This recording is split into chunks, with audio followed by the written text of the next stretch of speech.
मंडी बहावलदीन से खबर दे रहे हैं ईसा हसन चौधरी की रिपोर्ट। वज़ीर आला पंजाब, चीफ सेक्रेटरी पंजाब और कमिश्नर गुजरावाला के विजन के मुताबिक deputy commissioner Shahid Imran mart ने ओपन डोर पॉलिसी के तहत डिप्टी कमिश्नर ऑफिस आए हुए सैकड़ों साइलिन के मसाइल सुनकर इनके फौरी हल के अहकामात जारी किए। इस मौका पर जिले महकमों के अफसरान समेत साइलिन की कसीर तादाद में मौजूद थी। डिप्टी कमिश्नर ने दफ्तर में आए साइलिन की शिकायत सुनी और इनके हल के लिए मौका पर ही मुतल्लिका अफसरान को अहकामात जारी किए। और इस मौका पर डिप्टी कमिश्नर का कहना है कि वज़ीर आला पंजाब के अहकामात की रोशनी में रोज़ाना सुबह 9 बजे से 12 बजे तक ओपन डोर पॉलिसी के तहत अवामुल नास की सरकारी महकमों के मुतल्लिक शिकायत और दीगर मसाइल सुनकर हल किए जाते हैं।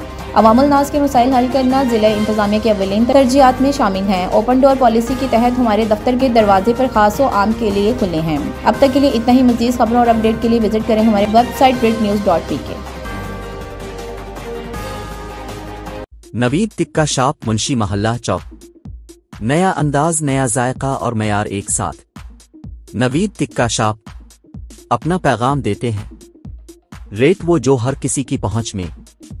नवीद टिक्का शॉप की नई आइटम में फिश टिक्का, चिकन पकौड़ा, सज्जी, चिकन टिक्की, आलू चिकन टिक्की, शामी कबाब, बेहतरीन और साफ सुथरा माहौल, जायकेदार बेहतरीन खानों का मरकज।